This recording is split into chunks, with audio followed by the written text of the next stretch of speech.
এমপিওভুক্ত মাদ্রাসা শিক্ষকদের জন্য বদলি নীতিমালা অনুমোদন হয়েছে। শীঘ্রই নীতিমালাটি মাদ্রাসা শিক্ষা অধিদপ্তরে পাঠানো হবে এবং এ বিষয়ে পরিপত্র জারি করা হবে বলে কারিগরি ও মাদ্রাসা বিভাগ সূত্রে জানা গেছে। শিক্ষা মন্ত্রণালয়ের একটি সূত্র জানিয়েছে, শিক্ষকদের কষ্ট লাঘবে ও স্থানান্তরের বা বদলি প্রক্রিয়া সহজ করতে একটি নীতিমালা করা হয়েছে। এছাড়াও সফটওয়্যারের মাধ্যমে বদলি কার্যক্রম শুরু হবে। মেমিস সফটওয়্যারের কাজ না হলে নতুন সফটওয়্যারের মাধ্যমে কাজ করা হবে। এমপিওভুক্ত শিক্ষকরা এ সফটওয়্যারের আওতায় আসছেন। বদলি নীতিমালায় একজন শিক্ষক তার কর্মজীবনে 3 বার বদলি হতে পারবেন।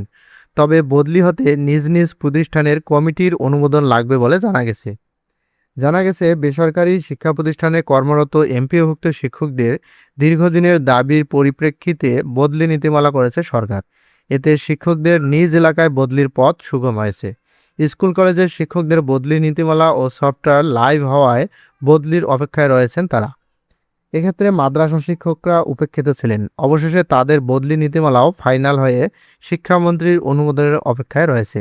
এদিকে গত 20 এপ্রিল এমপিওভুক্ত বেসরকারি শিক্ষা প্রতিষ্ঠানে মাদ্রাসায় শূন্য পদের জন্য তথ্যাদি প্রেরণের সফটওয়্যার বন্ধ ঘোষণা করে বাংলাদেশ মাদ্রাসা শিক্ষা অধিদপ্তর।